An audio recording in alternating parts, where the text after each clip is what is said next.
Cheers, everybody, and welcome to episode 46 of the Variables Podcast. We are your hosts, Figroli and Pedro. Superior's taking the night off, but we got a special guest, davemanglass, which we'll get into soon. You can catch us live every Friday night at 11 p.m. Eastern Time. What is it, 9 p.m. Mountain Standard Time? Is that what they call it out there in the hills? I think so, yeah. The mountains from the north and south. Yeah. Somewhere in the west from here. I'm on the East Coast in Ohio, so yeah, it's like 11 here. Oh, nice. Yep. 11 Eastern Time. You're just south of me. Those Ohio boys. We'll talk about you too here soon. Definitely will. And every Friday night, 11 p.m. Eastern Standard Time. You can catch us on YouTube, X, and of course Twitch. And after the show on Spotify, wherever you get your podcasts. Pedro, how you doing tonight? Dave, man, appreciate you joining us. I'm doing amazing. Before we get going, did you say 46 fucking weeks? Yeah, 46 episodes. We've been I think we're coming up on a full, an actual year of podcasting. Obviously, we've taken a couple of weeks off here and there due to schedule conflicts and whatnot. But 46 here. We're I guess month and a half shy of a full year's worth of content. I was actually thinking about that yesterday in the shower because yes, Pedro, I think about you while I shower, and I was thinking about how, what is the perfect amount of content. And I was thinking about some of the people I've listened to in the past that have, produced a certain amount of content on YouTube or on radio even, right, that have made its way onto YouTube that we can listen to later. And it's like, how much am I willing to listen to of someone that I'm actually really interested in listening to? Sure. I'm like, is it 8 hours worth? Is it a week's worth? Is it a month's worth? How many hours of content would it be? And then I started thinking about our show, and I'm like, well, what's a year's worth of content? It's pretty much like, 2-hour podcast is just over 100 hours. Like, all right, now how many hours are in a week? How many hours in a month? Of course, I'm not going to do that math live because we've learned a lesson there. But it's a certain amount. Like, I think it's, for me, there's certain people I've listened to for sure hundreds of hours worth of content, whether it be them being involved kind of derivatively in content or whether they were the content themselves. There is a lot to consume out there. I remember I'm going to get this stat wrong, but there was a time when YouTube was, really kind of starting off and growing, that there was a time in which there was, maybe you guys can correct me, it was like there was more hours of content being produced than you could consume in an individual day, or something crazy like that. It was like there was more content being produced than could be actually consumed, or something along those lines. It's like road construction. It's always it takes so long, it's degrading behind you. That spoken like a true Midwesterner. Dave, man, welcome from Ohio. Yeah, man. I got a lot of corn references and road construction references. I love it. Okay, so our corn reference here in Michigan is knee high by the 4th of July. Now, I don't spend a whole lot of time in Ohio, I'll be honest with you. We say that here, boys, too. But I've driven. Yeah, that's the question, right? Because I've driven through Indiana, and especially when you start getting into southern Indiana, and I don't know if it's the same maybe near Cincy, once you start getting far south in Ohio too. But knee high by the 4th of July is a joke. It's freaking over my head by the 4th of July in Indiana. Yeah, is it the same way down there? Yeah, that might have been true in the 80s, I think, when I was a kid. Okay. I think Monsanto's done their part. I was going to say the same thing. Monsanto has really geared that shit up, and it's at least 6 or 7 foot tall by July, easy. Jesus Christ! Yeah. I definitely do remember before I left the knee high by 4th of July reference. So yeah. Before we get to jumping into the conversation here, let me introduce you real quick, because I don't know that everybody knows who you are. Davemanglass here, you guys. If you've watched me and if you've watched my glass collection over the last, what are we, 5 years now or so, one of my 4 top favorite artists. I mean, so much so that Dave, I found the pendant, got that out. We busted out. Oh yeah, we were talking about that earlier. We busted out your rig, and I'm having a Oh, a well, Coke out of the nice pint glass that he made for I me. love it. I'm honored. Thank you. So been blowing glass for I believe at least the last 10 years now.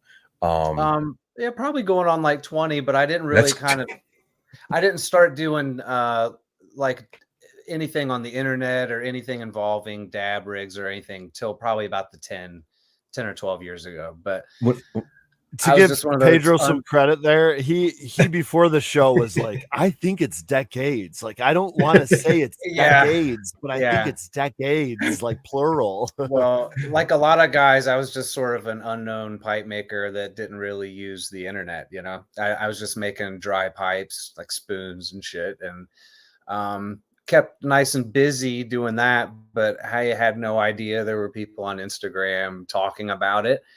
I had no idea that there were, trade shows or YouTube content that involved it, or I was disconnected from the whole scene. I was just making pipes. you keep Um, showing these fucking things that I'm gonna have to fucking turn off my oh, camera over here. that's that Hick Dog So you're collab. well, let's get into it right now. You're Reticello. So I had to explain this to Fergroli, and I'm just going to let you explain it. So your Reticello is probably, besides the recycler and the function and blah blah blah blah blah, and that cool rather than me showing more of his Instagram, show us your pieces again, Pedro, because and while he does that, Dave, explain to us what the fuck is Reticello? So, I mean, it's actually like one of the older of glass techniques. It's a really old, like Italian. You see it in old vases and stuff as well. And I don't know, like phonetically, but I know when you have two opposing spirals, it's reticulating, I think. And I think that base word maybe is similar across the languages, but reticello just is that cross-hatched Okay. pattern in glass.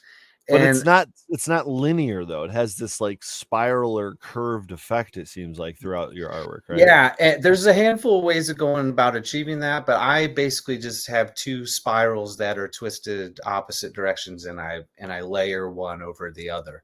Wow. So Okay. once you blend them together, they really occupy the same plane, and it appears as if they're twisted the opposite direction, which would be impossible, right? But it's just it's basically a layer of two different spirals. Nice. So is it two layers of glass then, like on top of each other? Explain this to me. Yeah, I mean, yeah. So technically, it would be a lot more than that because I build the tube as a vac stack, which is actually 3 layers. So essentially, it's 6. If you go down to the beginning Jesus, of the dude. process, it's like 6 different layers of glass. Wow. And the white lines are kind of like pinstripes. So Does this literally mean 6 times the work? it's a lot of work. I mean, really, from the start of the process to the finished piece, it's really a lot of work. But that part I approach kind of like a production worker more than like an artist. I try to get in this mindset where like I'm going to do one part of the prep, and I'll do it for days, just so like I have a shitload sitting around, and then maybe I'll do another part of that process, and I'll do that for days. So I might spend weeks just on getting the reticello tubing ready, and then I might spend another week or two making just the reticello, and then it's like time to start building pieces out of it. So like I really is that born out of efficiency or a creative mindset? Because to me that screams like I don't want to spend a week working on one piece. I want to have all the tools to be able to, when I'm ready, just fucking get it, Yeah, I have problems focusing sometimes, but when I do, it's a 100%, and I can't. Yeah. Sometimes I can't remove myself from that mindset. So I like to just when it's time to start building pieces, I like to just be able to finish them. So like it's not like I do everything in a day, because you can't really do a lot of recyclers in a day. But I like having all the materials ready to go so that I can just be in that zone for as long as I can tolerate. So I mean, I'm sorry. I've got 1,000 questions for you, because I'm here to answer them.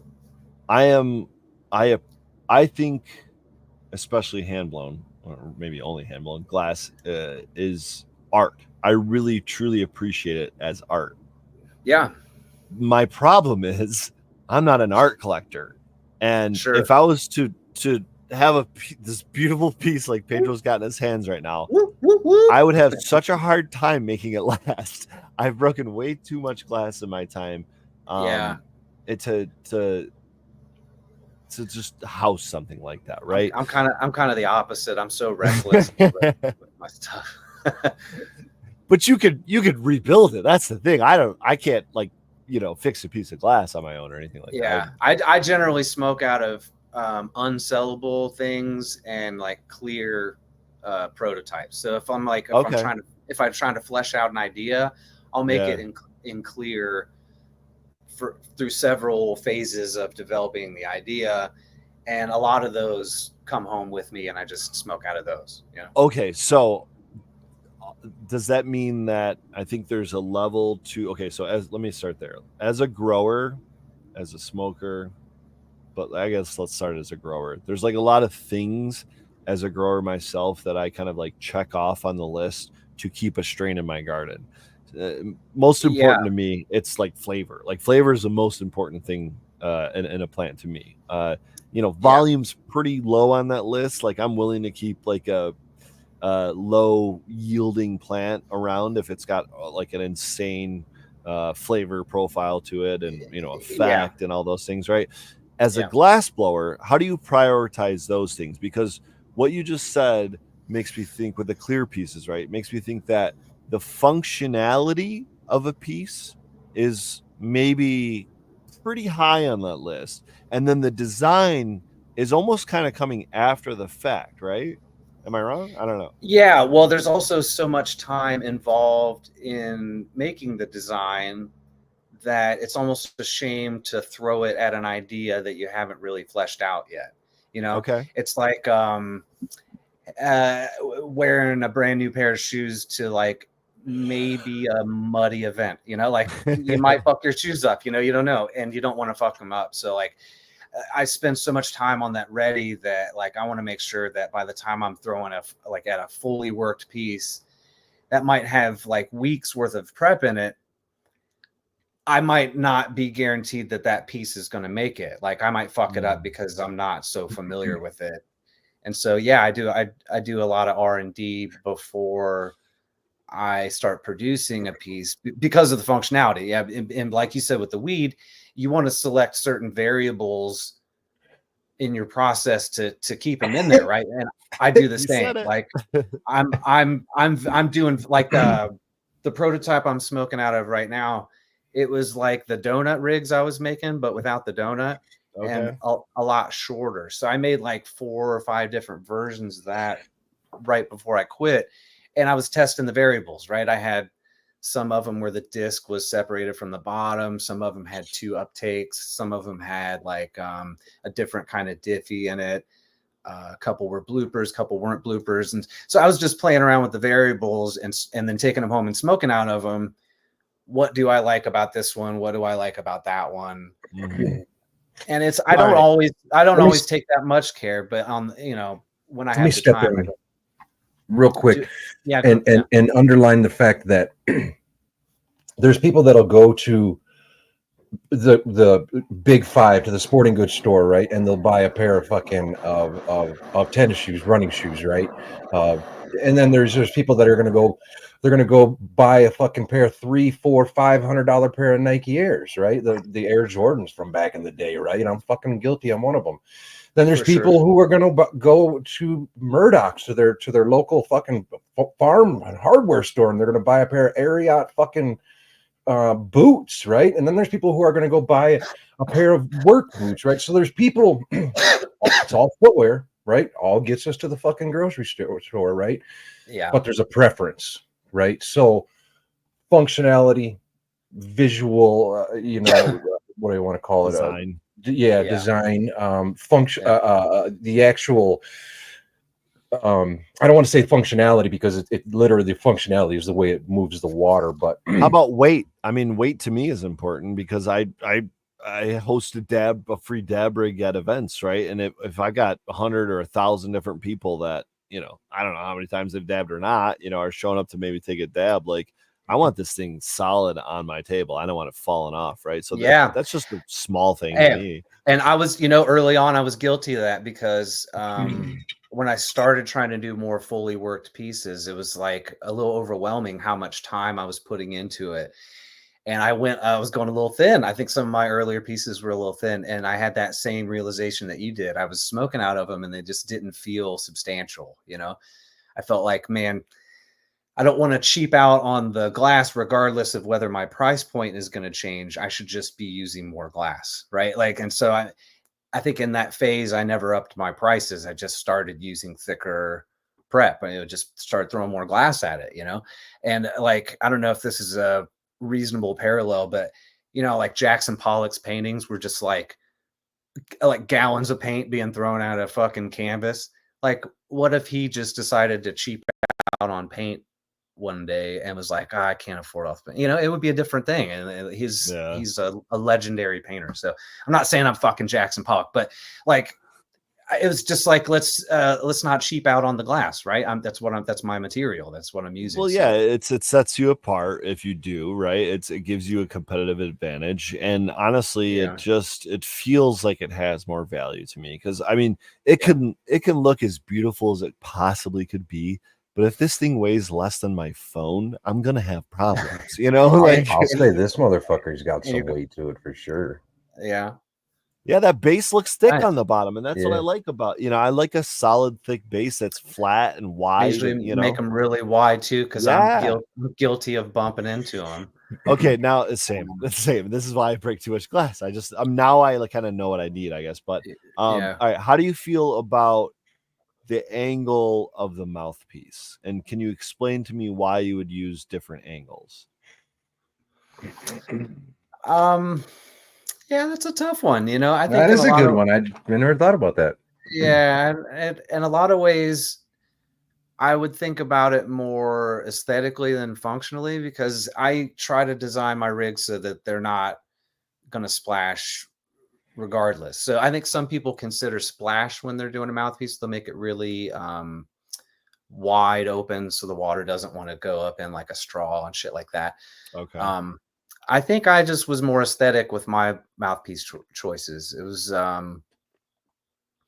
don't know, for a while, my work was kind of representative of a guy that taught me a whole lot. And in some ways, my mouthpieces, my necks were an effort to distance myself from that, to be perfectly frank. And so I think with me, it was more aesthetic choices. And then people started liking kickbacks, which was a whole different assembly process. It's a straight neck, but it's at an angle, right? And that involves a whole different, when you work on a lathe, everything's attached on an axis. Well, if you've got a neck that's like that, where's that axis, right? So it's just spinning around. Yeah. So it involves kind of a whole different approach. So there was learning how to do that. And then, is the neck too long and blah, blah, blah. But, yeah, like that. Mm-hmm. You can see like that's a whole different, the neck is straight, but it's still got that hard bend to it. So is that something you attach? You can't like attach that after, right? Like you have to, it's all got to be one part of the piece. Or the main part. They're all separate pieces really when you get down to it. But it's, if you work on a lathe, the fix is like, you attach you attach the mouthpiece and then you bend a blow tube back into that axis so that you're still spinning. But then the mouthpiece is doing one of these numbers, Yeah. So you just kind of have to bend a blow tube to get it into that, back into the chuck. And so a lot of glass blowing, if you work on a lathe, is trying to get everything back on that axis. So everything that's asymmetrical was a really difficult thing to get at. I mean, it's like shaping clay, but way harder. And the only time I've honestly ever seen a lathe in action was probably for woodworking. So this, like, obviously, like you can be pretty aggressive with that. You kind of have to be, versus glass. It's like, it's so fragile, Yeah. And it turns so much more slowly than a wood lathe. You're not trying to like carve it out of there. It's just kind of doing like one of these numbers. Okay. Sometimes, depending on what you're doing, maybe faster, but there's no resistance. You can grab it and it'll stop. So is there like an RPM range you're working at? Do you know what that might be? Okay. I've got like an old dial from the 90s that's all busted up and shit. Nice, nice. a lot of us got our lathes from the same guy, and he basically bought old machine shops as they were closing down and sort of refurbished them for glass blowers. There's like Scientific glass blowers would have different attachments, so he would kind of just refurbish it for glass blowers and sell it back to us. So most of us all got our lathes from the same dude. And back in the day, I mean, it was a very, very niche community. So yeah, like when you're talking about all these artists got it from the same guy, you all knew each other. Like, yeah, and I honestly, like, I'm not even that OG. I really had to ask around, like, who's that lathe guy, right? And before Vertigo and before there were companies making them, you just had to like find out that guy, right? And he painted them all blue, so it's like, who's getting all these blue lathes, right? Like, who's that blue lathe guy? yeah. He's a great dude too. I'm glad I got my lathe off of him. So. I want to know, what about like, so you've been blowing glass for 20-ish plus maybe years. I want to get to what got you into glass blowing, but first I want to know about the first time you ever smoked weed. Can you recall it? Can you share that story? Yeah.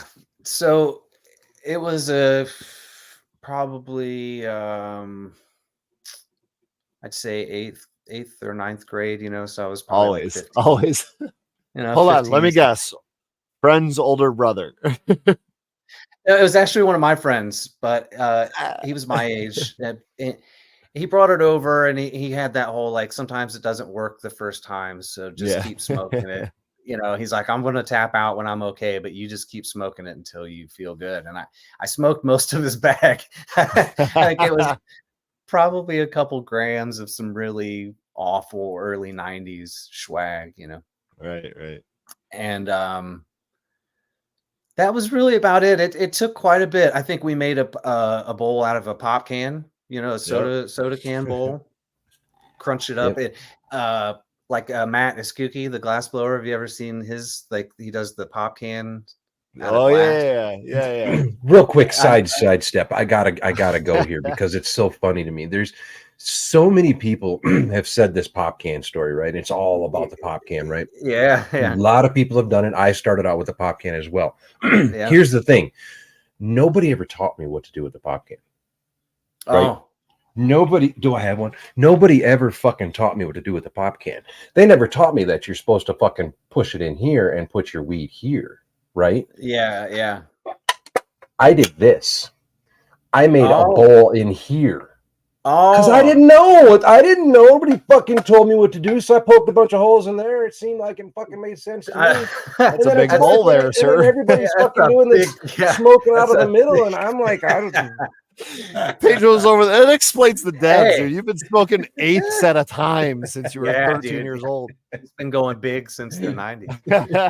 So, I mean, did that work? Sorry. Did that work? Fuck yeah, it worked. Fuck yeah, it worked. That's great. So then, no shame in that, dude. You just found a different way to get there. Yep. That's fucking great. I just thought, but that was pretty much it. We made a pop can bowl out of I think it was Big K, Kroger's off-brand soda. I think it was a Big K. I love that you remember the brand. Holy crap. Yeah, I've got a real visual associate. It was a diet, so it was like a silver can with blue Big K on it, I think. But so that was it. We smoked quite a bit, and from then on, it was, all throughout high school. And if it takes something to keep me from weed, honestly, like if I'm on the road and I can't get it, or in the hospital for a couple of days, it really takes a lot to keep me from it. And it's been for fucking 30 years probably now. So I fell in love with it from the get-go, and still doing it. I guess it ended up being a career for me, so it was a good call in my estimation. I think for girly ass, it's gonna be. If you didn't, if you did, I don't give a shit. I'm smoking weed over here. Where did that draw you into heady glass? Where did where did you go from a pop can to glass? How did that happen? Well, so I actually recently found a clay pipe that I made. I was going to try to dig it up, but I couldn't find it. In high school, we had like a ceramics class, and I almost got suspended over it. Like I made just like this little pocket clay pipe, but I never fired it because I figured the teacher would see it in the kiln, and then I'd get in trouble and yada yada. Sure. But I tucked it away, and I found it kind of recently. I was like, "Whoa, this is probably awesome." Like 35 years old or something. Holy shit! Did we lose our buddy? He probably going to take a pee or something. Got it. But basically, I got into pipe making kind of randomly. It was just my cousin was doing it in Dayton. There's a lot of old abandoned warehouses, so sometimes a guy will just buy it and rent it out to artists. It's all artist lofts. And I was just a couple doors away from him doing something else. I think printing T-shirts, and he was making pipes. And he's like, "Hey, I know my cousin smokes weed. I don't even smoke weed, but I've been making weed pipes. You should come over and check it out." And that's really what got me into it. I thought, man, this is cool. I can do it. I've always been good with my hands. It involves weed, which is a positive. Right. Working with something that you love. So it started out right away with pipes. It wasn't like you were making glasses or you're making other art. You were right away pipe. Yep. And if anything, I skipped a lot of, like, I should have done a lot more groundwork in the beginning. I just kind of went straight to the dude that taught me did inside out pipes, and I just went straight to that. So I missed all the marble work, all the solid stuff, all of the, explain what the inside out is real quick. Inside out pipes were like, you start with a big tube and decorate the inside of it, and then when you melt it down, it was a really, really thick spoon that was decorated from the inside. So the glass around it would kind of magnify the design, and you could draw lines or put dots or fume it or do, twisty cane and shit like that. But like, it was just a really, really thick, heavy hand pipe that you could pretty much. Are we back in the soft glass days? He dropped out there. Yeah, we might have some internet. Yeah, he was clicking there for a second. It's okay. He was talking about the old school days, and he just jumped right in. He skipped a lot of the artsy glass blowing days and just went straight into blowing pipes. It'd be interesting to see whether or not he was blowing pipes or whether he did bongs, or if he did, and or when the dab rigs came about, and or I remember when we were talking earlier, a lot of his intro work was back in the day, just a lot of accessories, a lot of dome work, a lot of nails, a lot of just accessories that people wanted. They wanted something cool, and they wanted to spend a little extra money at it on a show or something, because that's where a lot of this heady sales and kind of wook kind of lifestyle kind of came from, if you will, but is shows, is art, is music shows, is art shows, is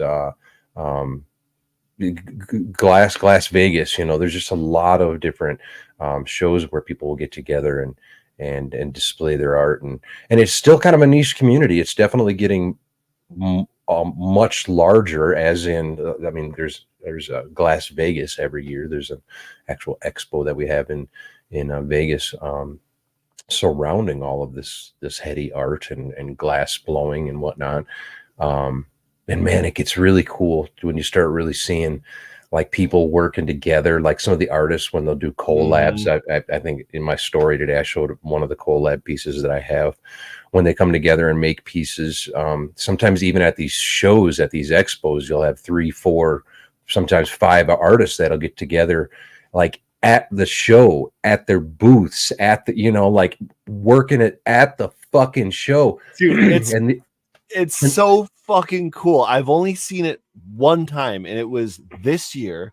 It was at the Michigan Gems and Genetics, and they had a glass blowing tent, and that's where all the glass blowers had their their booths or their tables set up with all their products and stuff, right? Everything from full blown pieces to accessories, like you're talking about, right? And glass straws. I fucking love glass straws. 240 glass. Shut them out. But by day 2, I went in there and I was talking to them guys, and they told me about how they were up until 4 a.m. all hanging out together, all blowing glass together, all collabing on pieces, and it's like this whole like little miniature community inside of a community doing cool shit that really no one else in the community can like do like they can do, because as a breeder, as a processor, as a grower, as anything like that, you're not doing that on the spot like that. And that's one of the cool things about glass blowing community within the whole cannabis community, that I think they have this like unique kind of experience that you're not going to really see unless you go see it or you get involved somehow. And then some of these rigs are so exclusive, so once in a lifetime, only going to happen at this expo type thing. They come up to be fucking hundreds, thousands of dollars sometimes. It's nuts what some of these rigs go for sometimes. I mean, we're talking about art, Yeah. And give me 2 minutes. I got to be right back. I'm sorry. Not a problem. I'm going to talk about some cannabis news while we podcast by ourselves, because I love doing this. So we've talked about a few different things that have come about in terms of Michigan cannabis news, especially here on the channel. And I got some interesting news this weekend. We have a rather bigger brand, I would say, here in Michigan that got called out, I guess, named, if you will, in 2 different complaints here in Michigan from the CRA. And the CRA is the Cannabis Regulatory Agency, I think is the name of it here in Michigan. They're the ones that basically, enforce all the rules. They're the ones that regulate the commercial and the medical facilities. They're the ones that are probably going to combine those 2 licenses here in the future. But the CRA has been kind of calling out companies lately by name in the last few months, and really kind of laying the hammer down, I guess, in terms of the regulations and whatnot. And so let's just go ahead and pull up this article. I think this is AOL.com. I did not know this still existed, but hey, AOL.com. Some Michigan news. Michigan marijuana processor exclusive brands named in 2 complaints for various violations. Now, I went through and I read the entire, 12-page complaint from the CRA. It's got like 7, 8, something like that counts, like charges, counts, whatever you want to call it in there. But we'll go ahead and just kind of plow through this article real quick here. So the agency that regulates cannabis sales and testing in Michigan, aka the CRA, has filed a formal complaint against exclusive brands out of Ann Arbor. Now, they are out of Ann Arbor. They've, I think that's where they've been headquartered since before recreational even came about here in Michigan, 2019. But I believe they do have several retail outlets throughout the state, maybe some grows, processors, other licenses as well. But 2 separate complaints against the company allege they failed to enter transactions in the statewide monitoring system, failing to keep surveillance recordings, not keeping proper records, improper storage, and more.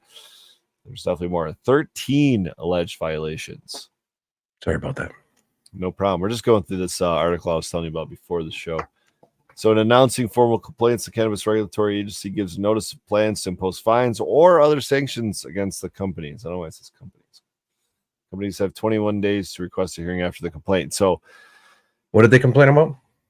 We're getting to that, but it's one of the bigger brands here in Michigan. They've got a lot of, I think, a handful of dispensaries, I should say. I think they've got a processor license, maybe some grows as well. And we've got Dave Man back as well.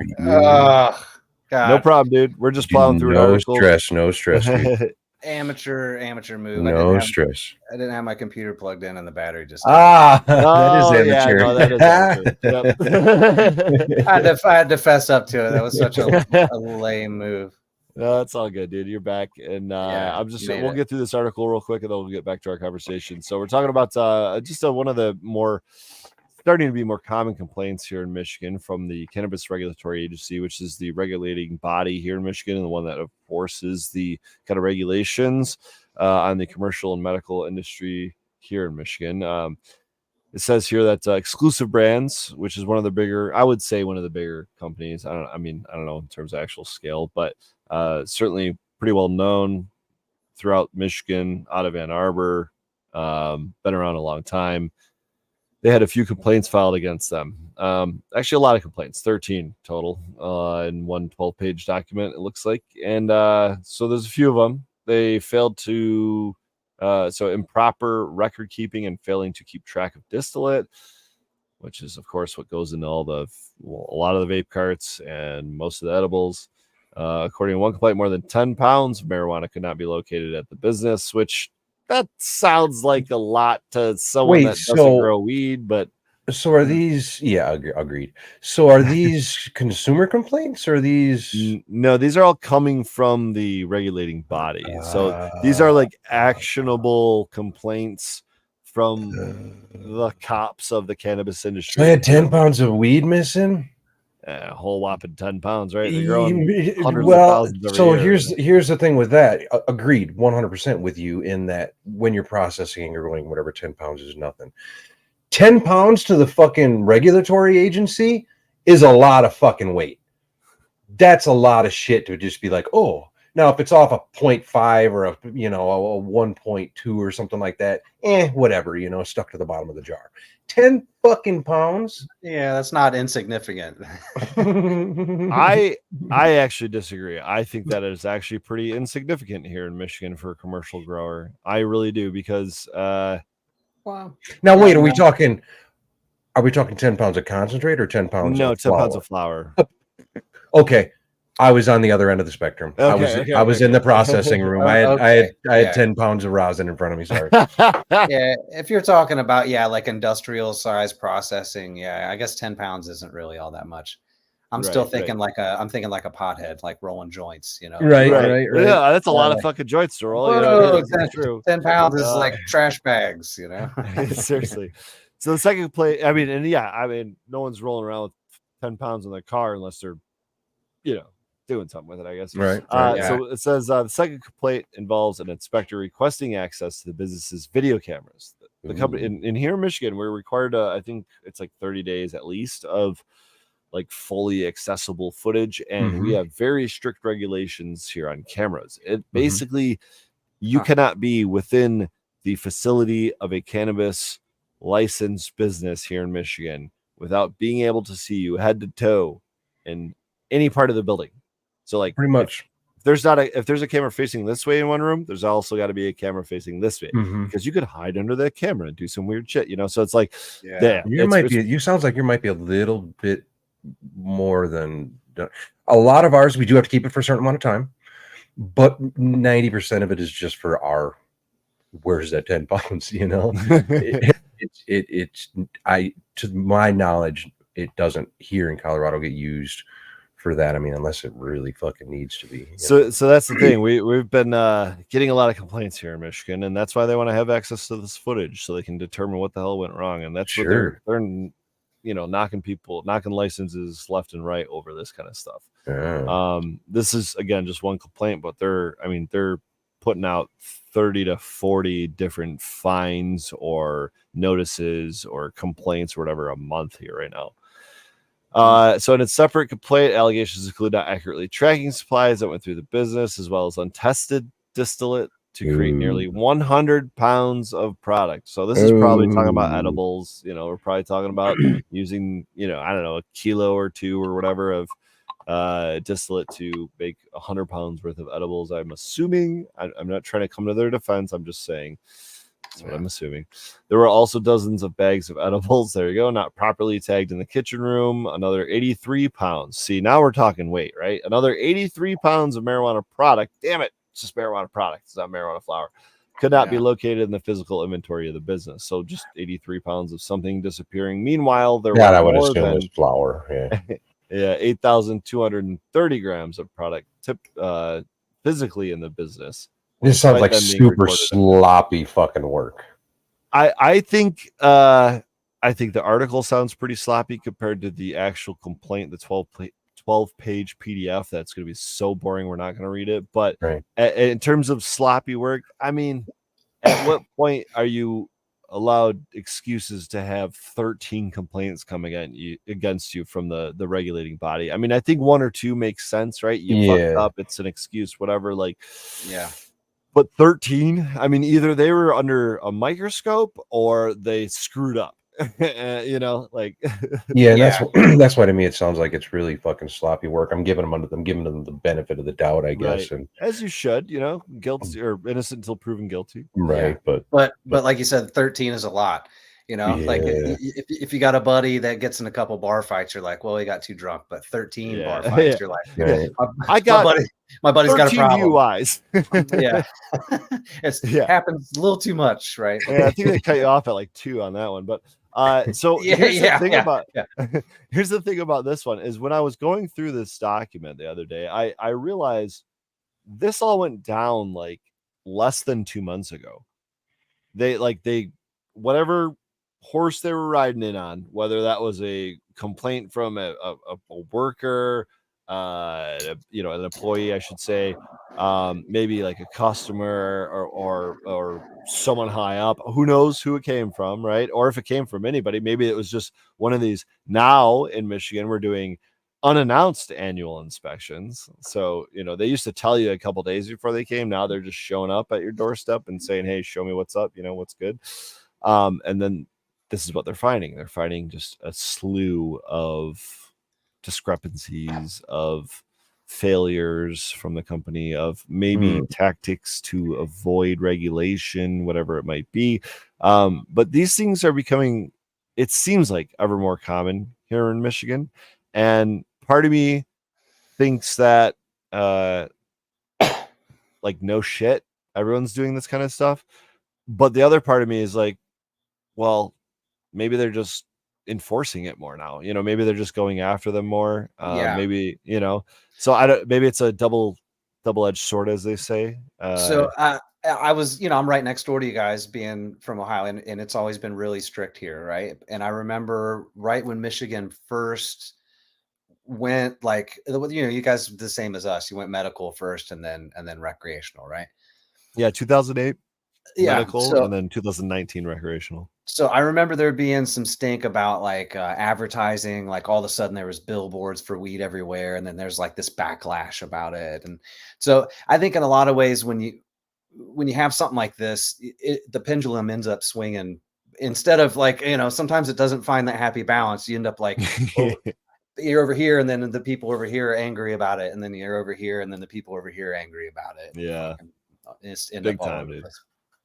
But I think you end up in a lot of extremes that way. You know, you don't really end up solving much. But that's true. Yeah, you just end up. They say something about negotiations and like coming to a deal. Like no one should be like perfectly happy or pleased. Like everyone should be a little bit disappointed, because that means you had a, you know, like a good a good agreement, I guess, in the end. It's the nature of negotiation, right? Right. But this is the problem when we're not negotiating and you have this pendulum swinging. It's like everyone, you know, like, we're going to focus on this for so much. And then, we're going to focus on this for so much. And it just goes back and forth. And yeah, nothing, I don't know if anything ever really gets done. Yeah. It's been kind of a, weed stuff's been sort of a nightmare here for a while. But yeah. Tell us about Ohio, man, because you guys just came online basically this year, right? You just like are opening up the grows, the dispensaries. I've got a friend and another panelist on another podcast I do on Sunday nights called the Michigan Bros Grow Show. She's got a job down there working near Cincinnati, running a flower room, like crushing it. Her room's already been on the news and all this stuff. Like it's coming online in Ohio, but I hear the prices are insane. Like, to just update us, like what's going on in Ohio? Yeah. Well, I might have sort of a unique take on this because you can tell from my gray hair that I'm getting up there in the numbers. We've all got a little bit of that around here these days. Yeah, right. So I was kind of talking about this earlier with somebody. I don't know. It might have been you, Steve, but either way, like I kind of You're right. It is too expensive here, right? You know, we so when we went medical, I have a seizure disorder. It's a different conversation altogether, but I actually qualified for the medical a little earlier than the general population. So I got my Oh wow, card. I was all excited, but we didn't have any dispensaries, so I had to fucking drive to Michigan and get pot, reciprocity. you Yeah, know. And I live in Dayton, which is southwest. We're closer to Cincinnati than north, right? So like Toledo or it something. was, Yeah, yeah, it was quite a drive to get to Michigan just to buy pot. And I was like, you know, I got a couple free joints for being a new customer, and I talked to the bud tender, and it was great. I had the experience, but after a while, I was like, you know, my shop mate at the glass plate, you know, is a friend, and you know it's just it felt better like doing it how I used to, you know, like when you go to a guy's house and buy a bag of weed and you like pet his dog and like hang out for a little bit and shit, you know. for like 3 minutes. Yeah, so I guess I'm leading up to we just went recreational on August 6th. That was I'm almost exactly a month ago, right? Yeah, yeah, yeah. I haven't even been to a dispensary, to be honest with you, because I I guess I don't know. Look at Pedro's smile right now. Just look at his smile. Because I don't feel like I really have to justify it, but I'm here talking, so I'm gonna, you know, like I don't. For one thing, like you said, it's expensive. You know, Michigan's been doing it long enough that prices came down, but I'm sure it was expensive at first. Crashed. Oh, it was. Yeah, they were easily 3,200, pounds wholesale, or wholesale. Okay. Yeah, And now it's they're like $400 to $600 wholesale.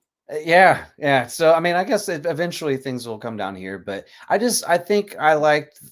There's something like nostalgic about the like how I used to do it. You know what I mean? So like I do trades and stuff with glass every now and then, because that still feels like that. It's like some stranger on the internet, you know, there's like a little element of danger there, I guess, Bartering. you know. right.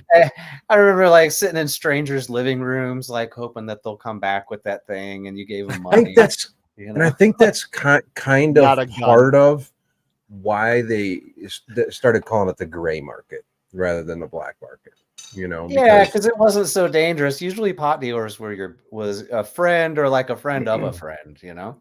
Yeah, unless you're buying fucking 80 pounds or something. But yeah, Yeah, you're just trying to yeah, hook it up with an eighth. Yeah, just like yeah. chill, No, dude. I was a poor musician, so I was buying eighths for sure. You know, there was this place around here called. It was always the last resort, and this was like early '90s, but we called it Dime Alley, and really what it was the alley behind a crack house, and there was a dude out there that would slip, you know, go up to your window and slip you a dime bag for $10. But it was like only go there if nobody answers their pager, right? Like I'm dating myself by saying pager, but you know, like I had one.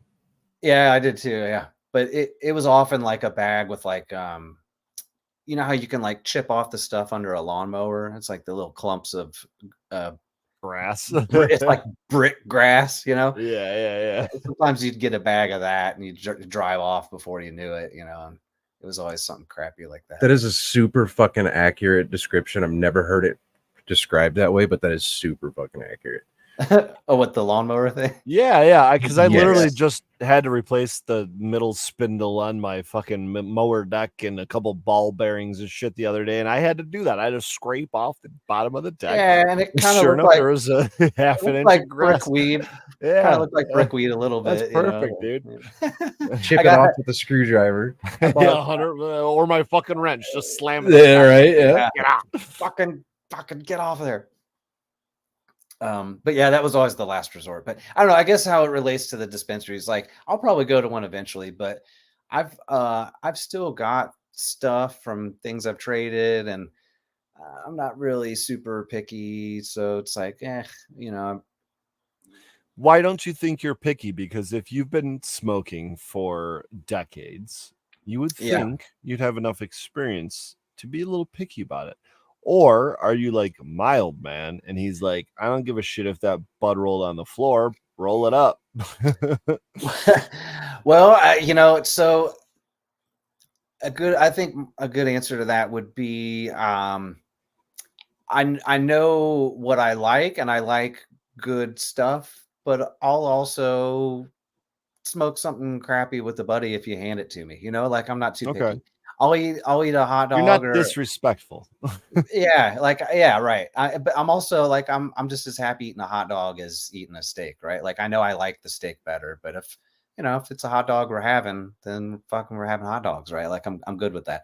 So it's like kind of a poor weed metaphor, but like I'll smoke crappy dabs, dude. I'll do a blisteringly hot dab of some BHO and fucking, like cough about it. I don't know. You're not like a reheater, though, are you? No. You're not. Oh, I'm a dirty reheater. I'm also a cold start guy too, so I'll cold Well, there's start nothing it. wrong with cold starts, but reheats Yeah. are confusing to me. Oh no. Did you lose me again? Oh, No, you're back. oh, you're I okay. don't know what happened there. sorry, that was intentional. It must have been the reheat. It was the reheats. Yeah, you were. Hey, get this dickhead out of here. Yeah. What happened? I am. All right, it's just you and I now. Don't worry. Hey, right. Yeah, give me The cold starts are okay. Oh, okay. What's wrong with cold start? There's another. On, that's going to be the post tomorrow. Don't make me go here. That's going to be the post. No, let's talk about it now. I'm gonna get burned. The commenters can just find it out on your Instagram. Yeah. Why is cold start not okay? So, all my opinion, right? I'm not a fucking scientist. I'm not a whatever, but I feel like I've got a little bit of experience, right? But you're not a scientist. We want to make that very clear. Well, yeah. I mean, this is just my fucking science coming. Not No a science. That's what we get on the show. These are opinions. So,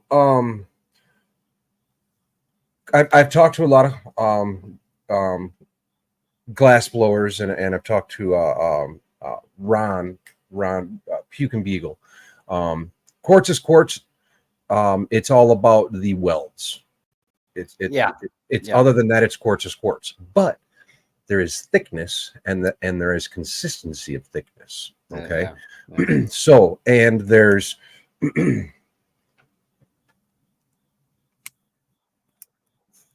there's variables. Yeah. So, I'm of the thought that you should get your quartz up to temp. Careful of not to overheat because you can vitrify and decrease the quality of your quartz over time.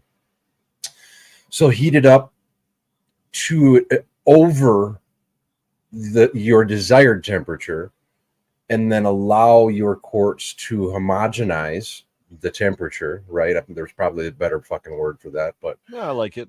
All right, let's go with it. Yeah, let's go. Evenly thermal distribution of perfect. Capacity now we're a scientist. Yeah, there you go. Thermal homogeny. Right.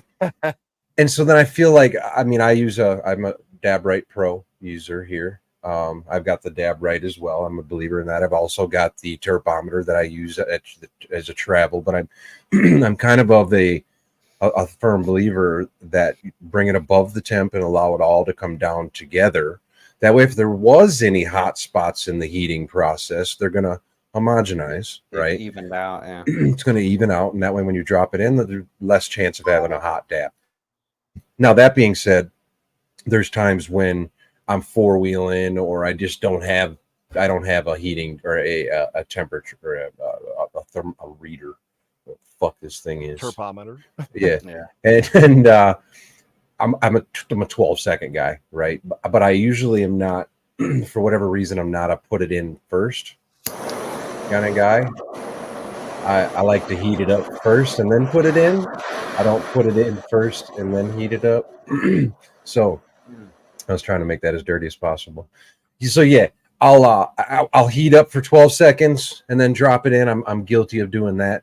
He's reheating. 8-second reheat. I was gonna ask. I was gonna see if you noticed. I did. I counted the fucking torch time, bro. I don't know what you were counting over there. I let it sit and cool for a minute before. So yeah, like I said, I've done it, and people do it. People are good at it. Now here's the other thing.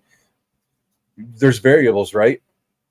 but if you've locked them down, if you figured them out, if you know it's 12 seconds, if you're good, then you're fucking good. Then Right. cold start that shit. Go for it. Like you know your nail. And Yeah. I think it started for me because I was always buying really cheap buckets that always had really thin bottoms. So you could heat them up really quick, but they wouldn't hold any heat. So if I tried to preheat them, all the heat was gone pretty quick. See, and there's what I was talking about with the consistency of the thickness, you know. You start getting into, and this is where people, you know, they're like, oh, talking about the progression now of dabbing, I guess is what we're talking about. Why am I going to go spend fucking 80, 90, $120 on a fucking on a banger, or Jesus Christ, upwards of $400, $500, $600 on a fucking slurper, you know? When I can just go buy it down at the local vape shop for fucking $29.99. Yeah. You know, why would I do that? Yeah. And there's reasons. There's the welds, you know, your $29.99 when you tink it as you move it across the, you know, as you it's done, it's broke, you know. Pedro, there is one reason to use the $29.99 glass, and it's a fucking e-nail that keeps the consistency of the heat, regardless of whether or not the glass sucks or not. Consistent heat,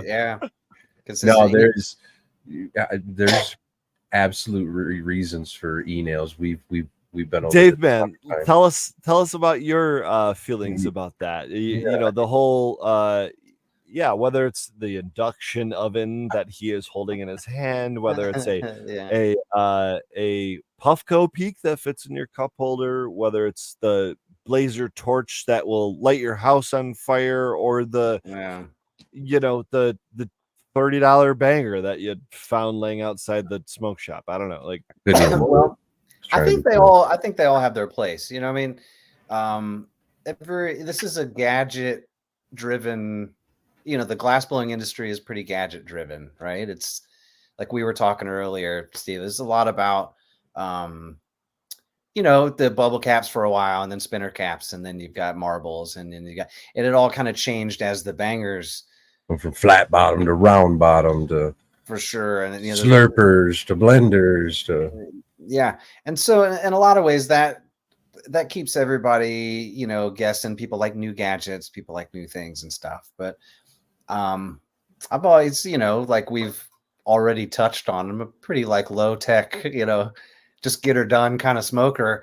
And when we were talking earlier, I was telling you a lot of times I do dabs off my Bunsen burner because it's a little bit hotter than a torch, but again, I'm getting it till the dab starts bubbling, and then I'm so that was all about speed and efficiency was really what that was all about. So I could convenience for sure stay in that zone of making glass. Really is what it was all about. But it's hard to go 10 hours without doing a dab, so I like to do them at my workstation and then just stay in that zone. But as far as other heating methods, like the old shop I worked in, we had a room that we had to go to smoke. So it was kind of like the water cooler. You know, everybody would go up there and we'd smoke a joint or do a bunch of dabs and just talk about glass and stuff. And we had a rig in there that had an e-nail attached to it. And really thinking about it back, it was kind of filthy because we didn't do a dab and clean it out, It just stayed that temperature. So we kept just adding shit to it and passing it around the room. That's funny. And it got kind of gross, and then we'd wipe it out and then add some more. And, you know, it was just kind of low tech, but it was great because, you know, not a lot of heating and reheating and all that stuff. But again, I'm not a really gadgety kind of person. So I've used a lot of those, like that air driven one. And there's like, you know, an oven kind of contraption, and I've used them. I've bumped into them, and I think they're great, you know, and I think they all have their place, especially if you're really concerned about getting that perfect temperature. Right. You've got to have the tools to get there. It's guessing it, like you were saying, you know, guessing it and cold starts, it can be all over the place, and you get some hot ones, or you're you know, like I just did. I was reheating a little long because I was watching them say something. Oh, that's a little hot, and I did it. You know, there it is. But you know, like I said, if you're a gadgety driven smoker and you like, you know, you gotta get that fucking exact temperature every single dab. Absolutely. I mean, there's people that'll buy that fucking Toyota for the fucking gas mileage, traded in the Audi for the fucking gas mileage, or there's people that'll buy the goddamn Audi because they want the fucking sports car. You know, they want the fun, they want the gadgets, they want the, you know.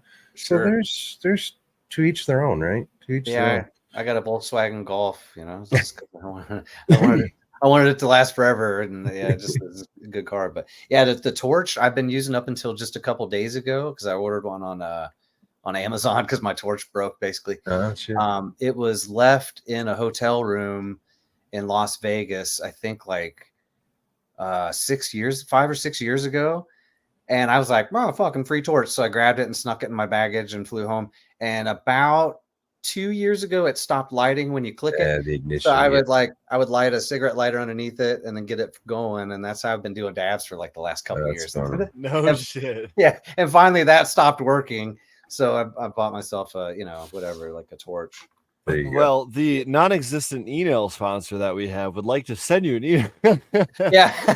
We're gonna have to find an email sponsor. Up that are fucking lighting torches with it. I do the same thing with my outdoor torch. So, like when I'm lighting a fire out and like the, you know, like the big fire pit kind of thing, I've got this torch that doesn't want to light when it's anywhere close to flat. I guess like it only works when it's like straight up, you know. It's the cheap one, you know. I bought the cheap one. I didn't know. So now I know. You got to buy the $60 freaking head for the thing. And you buy again, man. You get what you buy. You really fucking. And that, what do they say? Buy once, cry once. Buy once, cry once. Yep, I've said that for a while now too. Man. And I was the same way. Actually, Hetty boy Christian, my apprentice, if you will. Him and my relationship started over a fucking torch. You know, long story, started over a fucking torch, and partially just me bitching that I'd spend this goddamn much for this and it didn't do what I expected it to do, blah, blah, blah, blah, blah.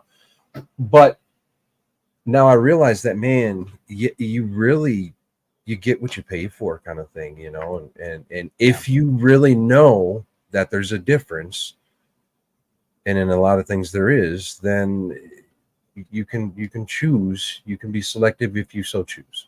You know. Yeah, it's an old expression. Yeah, buy cheap, you buy twice, right? Like you're gonna break the shitty one, right? So sometimes I do that though. Like, so I have a wood turning lathe out in my garage, and when I first did it, it was just because I was interested, but I had no fucking clue what I was doing. So I bought a nice lathe because I'm a lathe worker in glass, but some of the tools I kind of cheaped out on because I was like, you know, I don't know how much I'm going to use this. You know, band saws are expensive. Do I get a fucking shitty one or do I get a nice one? That kind of shit. And all of the crappy ones that I bought are broken, you know, like I was gonna say, how many are rusted? Because that's my thing lately is most of them rusted. I had a thickness planer and the up and down parts, the shafts rusted, and I can't get it to go up and down anymore. So you know what though, real quick on the rust thing, I found this out recently because I had to get some rust off of the I sound like such a dweeb. What's the freaking bar? A bar on a chainsaw. Right. Yeah. The bar on my chainsaw, I left it out overnight once like an idiot. And of course, it just immediately started rusting. And so I looked it up on how to take care of that. And in the same video, I found out I could do this to my cast irons. Vinegar actually works really well at taking rust off. So if you can create like a trough for the bar of your chainsaw, or you can get, in my other example would be a cookie sheet that holds the flat skillet cast iron that I have that I also left outside while camping and got rusted immediately. Put that bitch in some vinegar for, I don't know, 24 to 48 hours, give it a quick scrub, and it works like a charm. That shit is acidic as fuck. I have well water where I'm at, and all my faucets clog up constantly, and so I'm always like soaking them in vinegar. And do you have a water softener? No, it's basically like I live in like they built like a little studio apartment in like a barn, in like a pole barn. So there's like some basic. I've got some basic amenities. You know, I've got like a kitchen and a bathroom and like a water heater, but I don't have. There's no water softener, so it's just straight well water where I'm at. So I buy most of my drinking water. But anyways, vinegar has been a helpful friend. I know that's not a really interesting story. I mean, I'm interested because I'm on well water propane. I do the whole hey, thing too, but we're talking vinegar here. Yeah, water softeners are great. So it sounds like if you get the like kind of, it sounds like calcium more than like iron, because iron buildup is like that kind of rusty brown red. I've got a lot of calcium deposits. Calcium like white, thick, like a thick white plate. Yeah, interesting. Okay. Yeah, and side note, it also I can't have a traditional water heater because it's like in a barn and you have a pilot light or whatever. So I have to have one of those electric tankless ones, and well water fucks those up. It clogs them up. With, exactly. It calcifies them, so they only last like 5, 6, 7 years. I've had to replace them a bunch. Well, that's why I think it might be worth getting a water softener, because I think that's probably the price of a for a small one, it's for sure the price of a water heater or less, so it might be worth investing in. Probably could have just made up for the water heaters and getting a water softener. It's a long-term thing, you know what I mean? It's a 10 year plus thing to recover probably your actual investment. But if you're replacing water heaters, I mean, just think about it. Think of all the appliances that you run on water, and in more modern homes, maybe not a barn style, whatever, like apartment or whatever, but like in a modern home, if you've got water hooked up to something like your refrigerator, right? You bought this $2,000 refrigerator and you hooked up well water to it without any sort of filtration, and now you're just destroying your refrigerator that talks to you. You know what I mean? Like, people have to think about these things. Yeah, my living situation is slightly different from that, but for sure, yeah. well water does the trick for showers and dishes. About what I use it for. Let me turn the corner here. Just over an hour into the show now. Dave. Yeah. Hash. What is hash to you? And how do we ask this every week and it always comes out wrong. What does the word hash mean to you? All right. Well, before I knew like what it was that you do with it, I was familiar with like traditional like hashish, like Moroccan style hashish and stuff.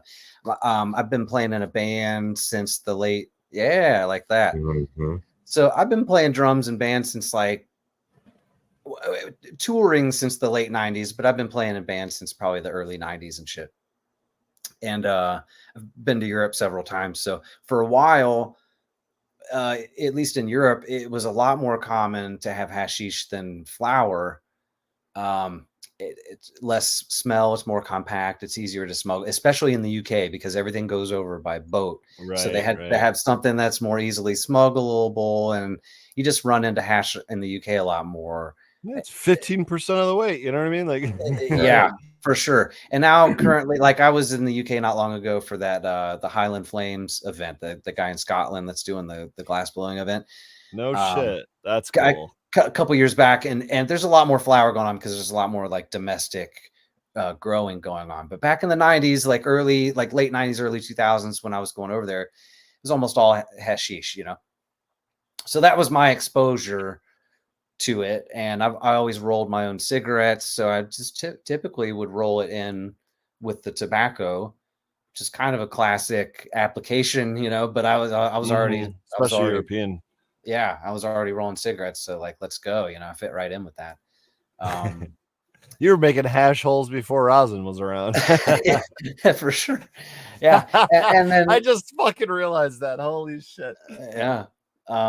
But yeah, so then I didn't really run into it for a long time in the States. It was really flower, and then the seedless flower kind of took over. And hold on, real quick. Was that like a marketing or a marketability part of what you're getting was seedless flower. It was that I like was- it's kind of like a seedless watermelon almost, right? I was marking a time period, I guess, right? Like there was a certain time period where we just stopped having seeds, you know what I mean? Hey, pick out the seeds and stems, you know. Shout out Yeah. Afro Man. Get a record cover and sift them out.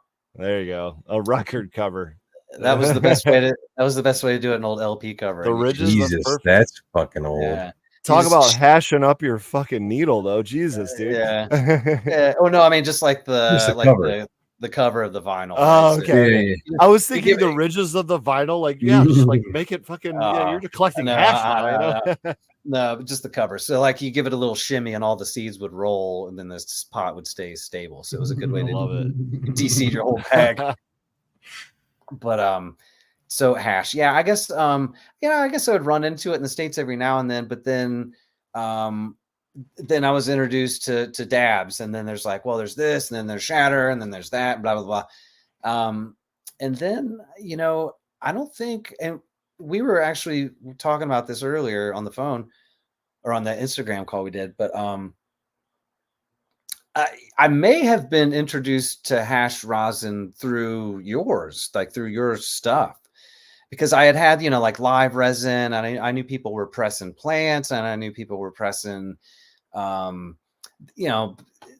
different phases of the, getting sift and pressing it or doing this and that. Sure. But like, I had no idea that really what you did was a thing until we met through my glass, really. Cause you contacted me, didn't you? Like It was either that or it was at Glass Vegas.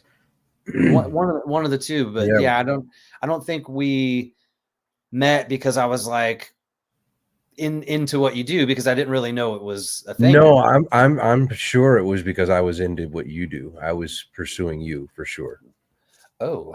Oh, I got you, baby. but what I did, and we talked about this earlier too, was what did happen was I got it, cracked it open. Hey, I traded a something or other for this. I think we did a small drop, and it was like half. Oh, that was right. We did half cash, half. I think we it was did half the cash. Are half You cash. Ready? The Are Yeah. You Ready drop. Yeah. That was our very first fucking drop, I think. I think so. And I think we that did was- a portion of the payment with some of your hash, and that may Makes have sense. been the Makes first sense. time I was exposed to that grade of what that you was. just got right? fucking ruined immediately, bro. Like we're talking some of the best hash in the States. I just like fell into that relationship, right? And so I remember doing that first dab and being like, holy shit, right? Like it tastes like something, and I remember, the feeling being so much more intense, and it just that was. I mean, I didn't really think when I started talking that that's where this was going to end up. But yeah, my first experience with what we're talking about here as hash was with your hash, and it blew me away. And there was a guy. It was me and a glassblower partner in my shop. And our landlord would come around and smoke a lot. He would always roll joints, and he started getting into dabs because of us. And one of those days I had something that he had sent me, and we did a dab, and he had that same reaction. He didn't know anything about the scene, about really what dabs were. He knew they got you really high. He enjoyed it, I think we had talked. It was most likely the Critical Kush.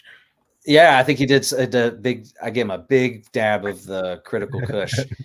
And he did a real big choker, and he coughed for a while, but his reaction was the same. His eyes got all big. He was like, what the fuck was that? And he would bring it up all the time. Like, when are you talking to that Pedro dude? Like, when are you getting up with Pedro? And I was like, sometimes we trade some stuff and yada yada. It was just one of those things. Every now and then I'd pop out a little container and be like, dude, I'd text our landlord and be like, I got some of that Pedro shit, man. You should come down to the shop, Sorry, I'm sticking up your house, but come dab it. Yeah. I was just talking to Steve. Steve and I have a drop. Steve Sizeliff and I have a drop coming up weeks here. But I was just talking to him last week, and he went up with Andy G for a week. Northern Minnesota, did the waterfall, on the lake experience, you know, blah blah blah. I think they did Glass Roots together too. They split a booth. Oh, did they do that? Did they do Glass Roots together as well? Yeah, because I couldn't make it this year. So Okay. And so I messaged Andy, because I'm a collector and a big fan of Andy as well. yeah, he's a great guy. Yeah, super cool dude.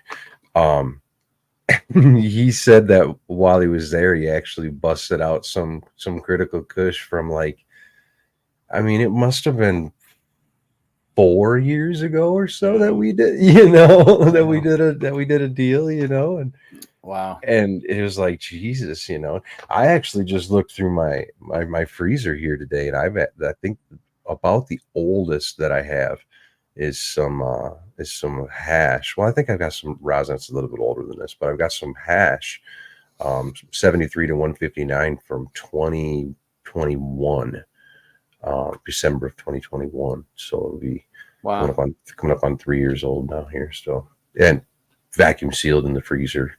So now, does it help to age it, or does that do anything to it? I don't know that anybody has any quantifiable data depends on who you ask.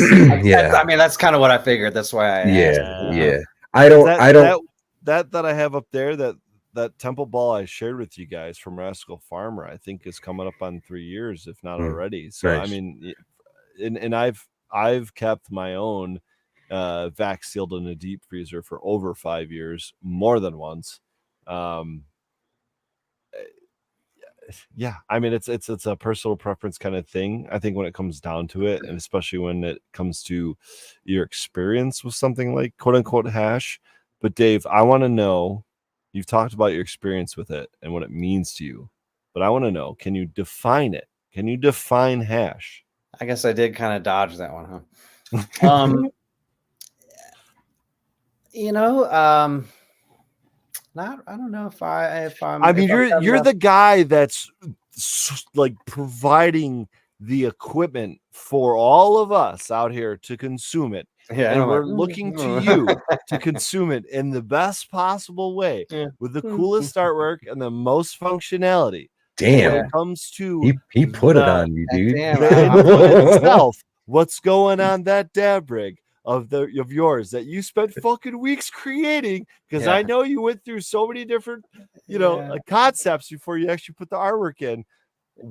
How do you define it? How do you define hash?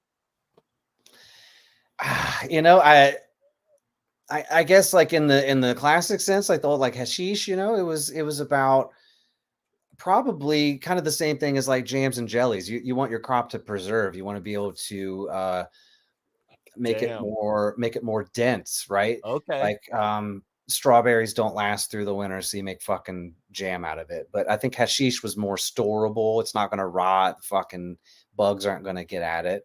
So maybe if I want to go all the way back, I mean, maybe that's why it started. And then our stoner nature is to keep fucking with shit, right? You just keep digging in, and well, I just want these kind of terpenes, or like, I just want this kind of pollen to be in the press, or I want this. And so it's just, I think it's our nature to fuck with it, like we do with breeding dogs, or trying to get seedless watermelons, like you said earlier. Right. Like, we're just always fucking with shit, trying to make it more palatable to us.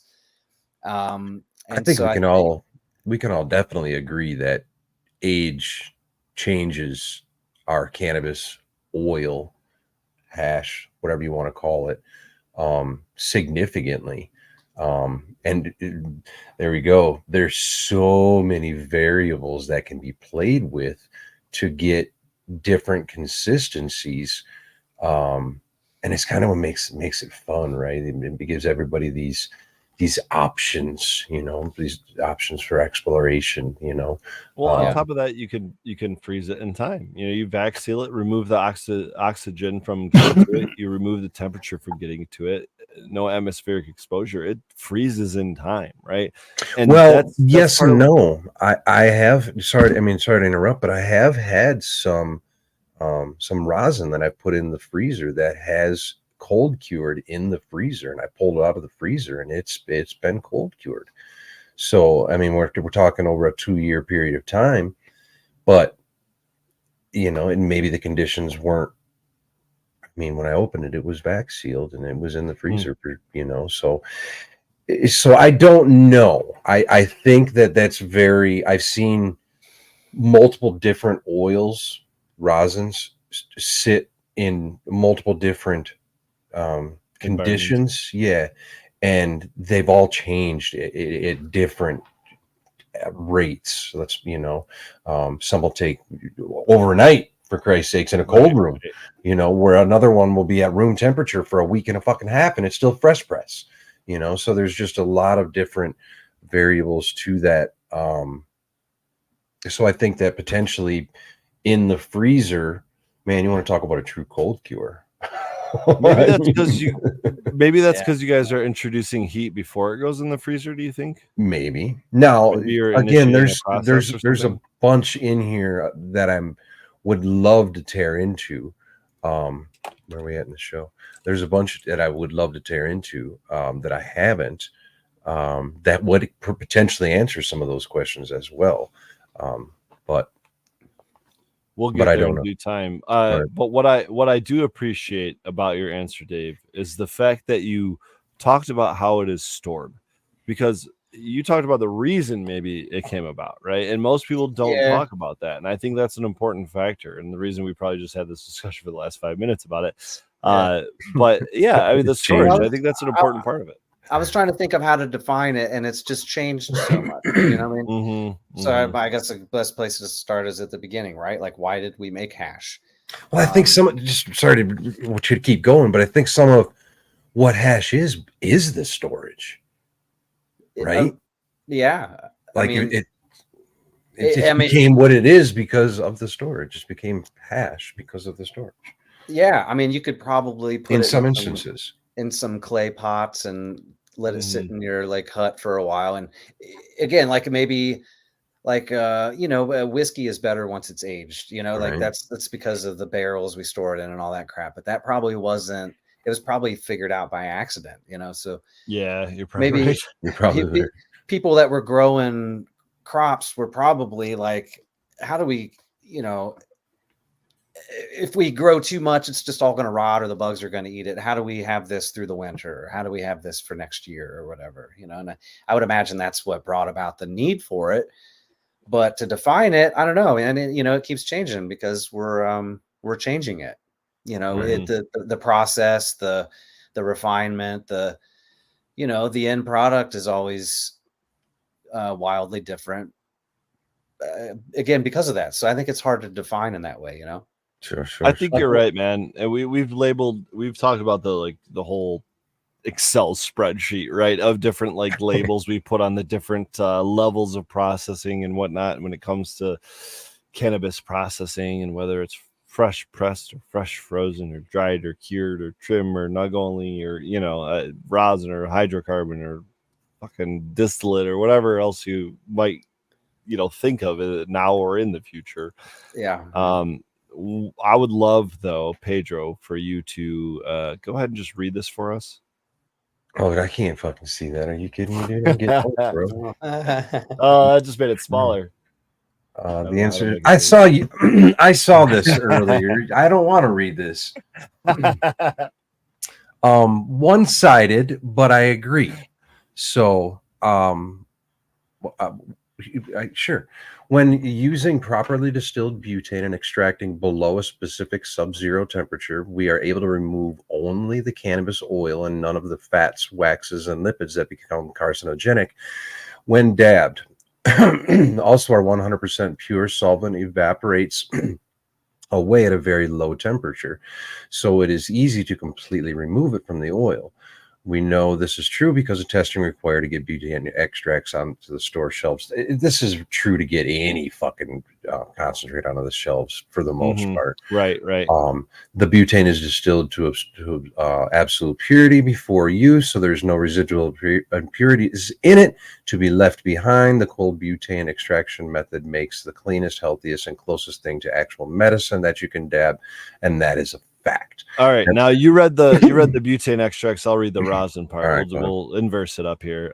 Pressed live rosin extract is carcinogenic when dabbed, and that is because even the best, highest quality live rosin has to press the oil out of the trichome heads that is trapped inside, and these trichome heads are made up of waxes and lipids that you simply cannot avoid pressing into the rosin. So while live rosin is potent and flavorful, it will always have impurities in it that are carcinogenic, and that is why even the best rosin leaves a dark oil residue in your dab rig. Those dark colors are the impurities a proper butane extract leaves behind. Ever notice how a proper BHO shatter, can't believe we're talking about shatter, can completely disappear from the dab rig? That's because there are no impurities to be left behind. What's your thoughts on this, man?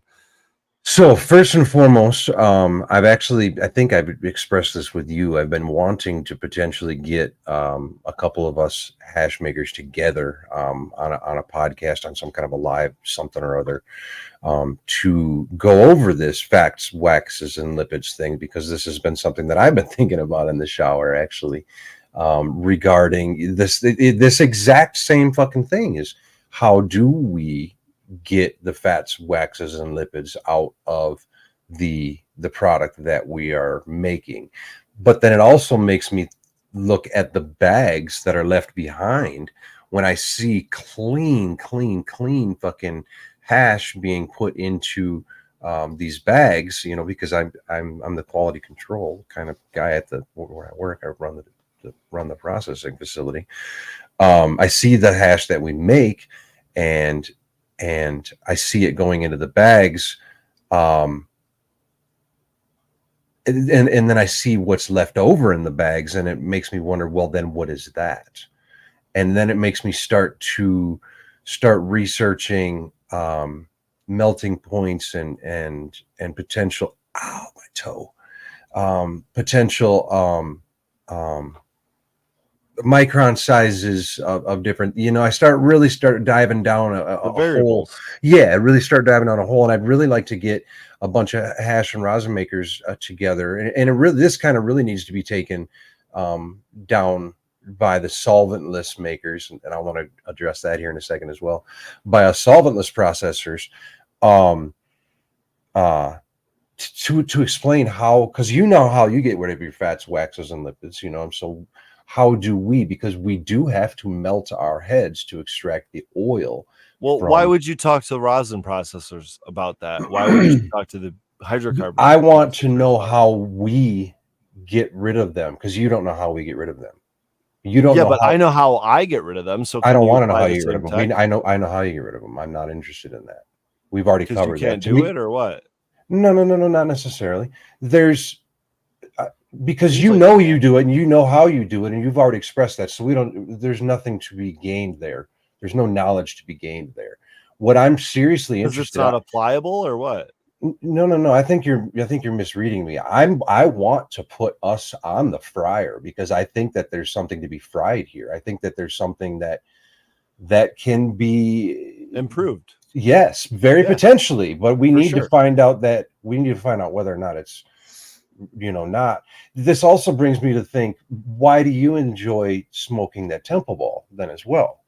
Because I don't. That's why it's still sitting up there. And I've only taken 1 or 2 dabs out of it because it's not my cup of tea. But I think it's fucking awesome, and I think it's a piece of art. It's from a friend, and I treasure it. And I want to smoke it when I feel like I will most enjoy it. But just it's not a dabbable product. You know what I mean? Like, it's not something I'm used to or regularly smoking. So that, again, to me is art. It's like, I treasure that because I know I'm not going to get another one of those anytime soon because I don't go seek after them. I don't go asking for them, and that's not what I smoke. That's something, it's like a niche, almost novel item or novelty item for me. So now, before I forget about it, because I will forget about it, one of the other things that I wanted to address in there was the fact that you're left over with a dark oil in your banger. On the banger, yeah. Then you don't know what you're doing. And you're not a very good rosin maker, and or you dabbed it too hot, and or there's a lot of variables that can be taken. Hold on. Can you just clarify what you mean by not a good rosin maker? Because I would say that 98% of the rosin dabs I take have some sort of weird dark residue left over on the dab rig, and I would say that the 2% is probably yours. Okay, so then I'll just stop. What are you doing different? Are you Yeah. winterizing your extracts? No, I'm like, not my shit, but other people's shit. I mean, it's probably SOPs, to be honest with you. It's probably something that I want to go down into at another point in time, as well as but if it darkens, that's carbon, right? So that is impurities. That's something Right. that's burnt. 100%, man. Yeah, that's something that would be So when I see that it says, that all of this is kind of what you and I for Girly were having or no, I think it was actually you and I, maybe Dave, maybe both of us were having a conversation with earlier, is people putting their foot down on something that they're not right about. I really have a hard time when somebody really puts an absolute down, on something. Yeah, the absolute. It's okay to generalize, people. Yeah, it's okay. Yeah, we can generalize, but when we have those absolutes, so not all rosin leaves behind a dark fucking oil, Correct. And not all rosin that leaves behind a dark oil is bad. And not all BHO burns perfectly clean on your dab rig either. There's a lot of shit out there too, So I really think, when done right, it's like you almost have to have a qualifier on there to consider an absolute, because you can't have an absolute without having like absolutes along the way. And this is just the scientist in me, but if we consider it something that's progressing, right? Like you guys are always pushing a barrier of some sort, then we're just at its current state right now, right? Like it's not that better or worse is relative, because it's going to progress. For sure. Right? It's going to be better in here in a little bit, like very potentially somebody is up on their game as we speak, I mean, so and I'm not the scientist that knows that these fats, waxes, and lipids are actually carcinogenic when dabbed at whatever temperature we're dabbing them at. I'm not the guy that knows that, but to me, the only, and I kind of want to bring that up and read it again, because I feel like there was one other thing at the bottom that I wanted to address. Oh, the solventless thing is all I wanted to address again. To me, really, the only thing that paper kind of draws a line in is the carcinogenic potential of the fats, waxes, and lipids. We both know that the medicinal effects, the quality, the terpene content, the everything can be virtually identical. We can get fucking close, negligible differences, right? When done right. So I think really the only thing that this kind of underlines is the potential for carcinogenic factors. So do you feel like this is either a scare tactic or something that's actually science-based and we're just not sure on? You know what I mean? I think it's something that's science-based that we're not sure on, that I would like to explore. And I've actually, it's funny because when you posted this, I was giggling to myself in the background because I had been thinking about this, because I knew we're always thinking about each other, I knew that your shower, right? I knew that your processing specifically does not target the fats, waxes, and lipids because of your SOPs, and so that made me think, well, then what in my SOPs get rid of the fats, waxes, and lipids? Am I getting rid of the fats, waxes, and lipids? Are there still fats, waxes, and lipids in my product, and are there in this one and in this one, or is it, what I'm saying, is it is it cultivar specific, kind of breaking point, processing specific, is it something SOP specific, something that we just don't know yet, and then again, the specifics of scientifics behind whether or not dabbing these things, I believe that we've crossed the line, and that we know that dabbing them at a certain temperature can become carcinogenic, i.e. above like 700 degrees. But I don't know that the actual fats, waxes, and lipids, when I wish we could get an acronym for this, because it's really hard to say over and over again. I don't know at certain temperatures, when consumed at certain temperatures, if they're actually carcinogenic. I'm not that scientist. I'm not either, and I'm sure Google could tell us, but I'm not gonna bother to look it up right now. But I do think we should just call it waffle. Wax is lipids. I like it. It's now called waffle. I like it. I've I got like some it. waffle on the inside of my banger, and it's pretty black. I didn't Oh, order Jesus. burnt waffles, but here we Jesus. are. Yeah, I'm calling bad rosin burnt waffles now. Jeepers. Burnt waffles. So it's just, some of it tastes like burnt waffles sometimes. Well, yeah. I mean, You know that some like old Waffle House waffles. But I mean, just to weigh in on that, like to be maybe a counter argument, because I'm not so hip to the specifics of like the production end, like what you guys are talking about. But you know, you got to wonder if the difference is negligible. How much are you getting or not getting compared to, say, environmental carcinogens, right? Which are pretty much everywhere.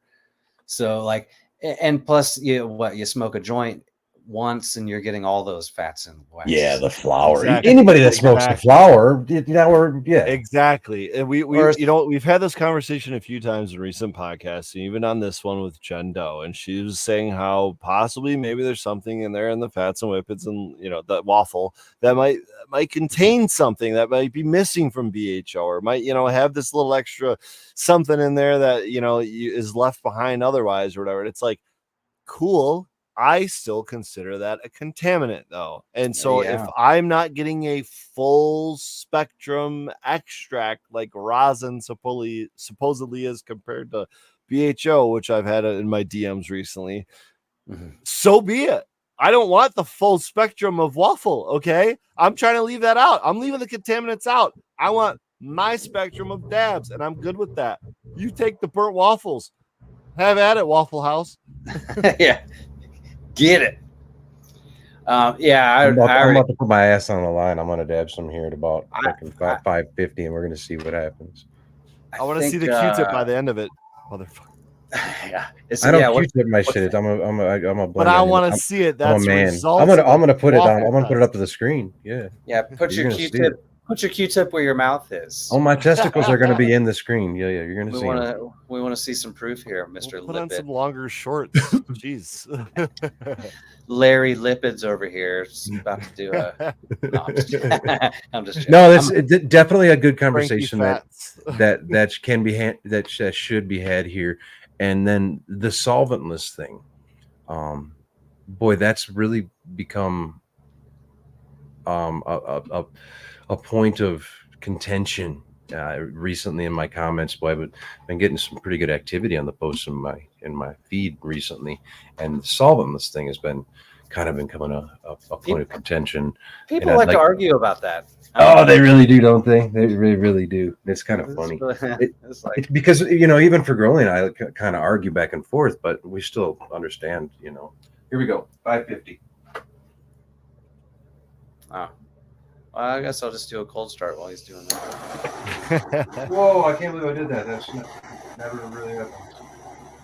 I think he dropped the dab tool, but I didn't even really see it. That's burning pretty quick. It doesn't, I mean, that looks super clean though still. Very little color change on it. It's consuming, looks like a good majority of that dab. Now, ladies and gentlemen, I want you to recognize that Pedro is on inhale number 3, going in on number 4 against his will. He's more of a 2 inhale kind of guy, but for science, he will do anything. It's for the fans, right? Yeah, I definitely did not want to hit that many times. Especially at yeah, that herpy ass temperature. Yeah. So because I do cold starts, I'm not like, for a while I didn't know what that number, like what's the range that you're supposed to dab in, right? And I got like pretty embarrassed around a group of heady dudes because I was like the glass blower in the group, right? And everybody's like, oh, when they broke out like a nice rig and they, well, here you go. And they kind of handed me the thing to the temperature gun to do it. And so I had the tools, but I didn't know what number it was supposed to be. And I fucking clicked it and was like, all right, cool. I dropped it in. It was about 700. Oh, shit. It just went poof. And And dude, everybody was just pointing and laughing, like, "What the fuck, dude? You ever done this? Have you ever done this before?" It was like, I'm a cold start guy. I kind of fucked up. Sorry. Dude, that's kind of the cool thing about like the heady scene though, is there's always these new tools and shit. Dude, if I were to walk up to Pedro right now and we were just like sessioning at an event or something, and he's got this fucking metal silo thing on what I know as like a lab riser, right? And the thing's plugged in, hooked up to an e-nail or something, and just blowing heat. I would have not the slightest clue what to do with it had I not experienced that or someone told me about it already. So that is kind of the cool part about that scene though, is they're always that, I mean, again, it's like a microcosm in a bigger industry, and they're always coming up with these new things that take a little bit to get to the rest of us. Yeah, you'll see them at trade shows and people are trying to demo it, or like the one that you're describing with the air tower. When that first came out, I think we were doing a show in Vegas, and there was like a hotel room where they were like doing dabs with that new setup so that like all these people could give it a shot. It was kind of neat to like try it out with all these, it was like a hotel room full of awesome glass blowers. We were all just doing dabs out of this new contraption. But I think it was that same thing that you described. It's like it's air heated, right? It's like a cylinder, and it's convection sort of. This one here, it's kind of funny when for Girlie and I go back and forth, because this one here is basically just a fucking e-nail.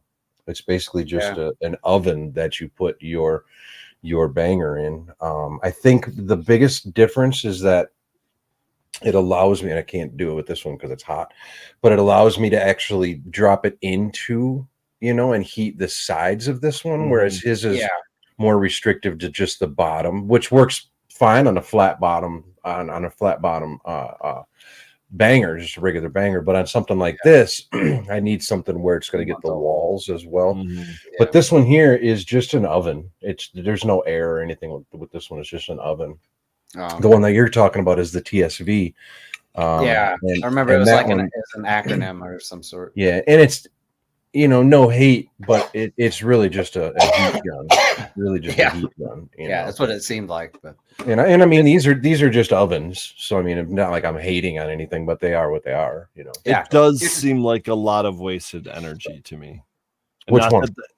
Well, especially the heat gun style, but I would agree.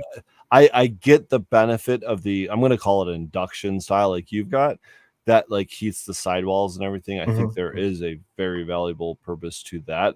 I just think, I don't know, is it overkill? I hate to be like this gatekeeper, but it's like, what the, at what point for me, honestly, man, I don't even really want to do this live, but I've got two of them sitting right here, and I'm still using the torch.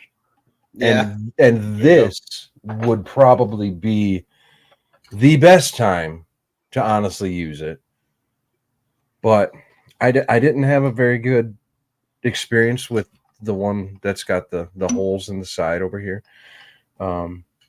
So they actually sent me this one to try out, and I played with it a couple times, but I'm just not. I see its place, But for me to come down and take a dab during the day, mowing the lawn, come downstairs, fucking grab a banger, heat it up, like take a dab real quick, boom, clean it, go back and do my day.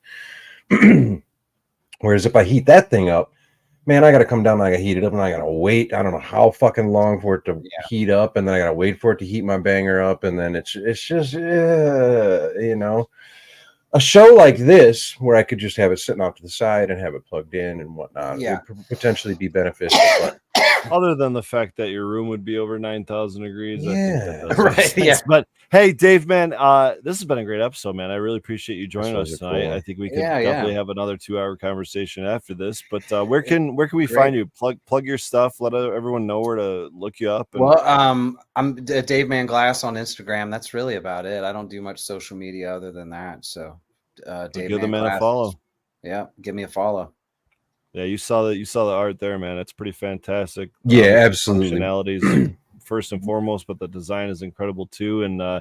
and it's been a very knowledgeable and really heavy. I love the perspective of a glass blower. I don't know why. Maybe it's because I just have nothing to do with you guys, and you guys are like this like It's that OG cool perspective. Yeah, man, it's like this cool subsect of like I don't want to use a negative connotation word, but like this like elves in the fucking town that they're just doing their own thing over there. You're like, oh, The looks. We're a strange lot, you know, but it's I was saying this to somebody earlier that's out, he doesn't know about our scene at all, but it's such a big tent though, because you know there's a lot of people that like the old guys. There's a lot of people that came from the Grateful Dead scene and stuff, but like me, I'm a heavy metal drummer, right, my whole life. There's a lot of like skateboarders, like Steve Sizelove was a skateboarder before all this. Oh, I guess I didn't even know that. That's kind of cool to know. Yeah, graffiti artists, and so I mean, it's like, you know, we're a strange lot, but there's a lot of different kinds of us, right? We're like kind of a varied group, and most of us keep to ourselves. You know, like a lot of dudes, you just never hear their name because they don't ever leave their shop. You know, it's just that's so true, man, and that's why we need to have more of you guys on here. Well, I appreciate your time tonight, Dave. Man, it's been a pleasure. Thanks for having me. This was great. And dude, we're gonna have to have you back because I wanted to talk about drumming tonight, and we didn't even get to that. You just reminded me now. Yeah, we didn't even get to the music part. yeah. I got plenty of time, man. So just hit me up, dude. Fuck yeah, we'll have you back again soon. Appreciate it, guys. You can find us, of course, after the show anywhere on Spotify, wherever you get your podcasts, and every Friday night, 11 p.m. Eastern time on Twitch, YouTube, and X. See you guys next week.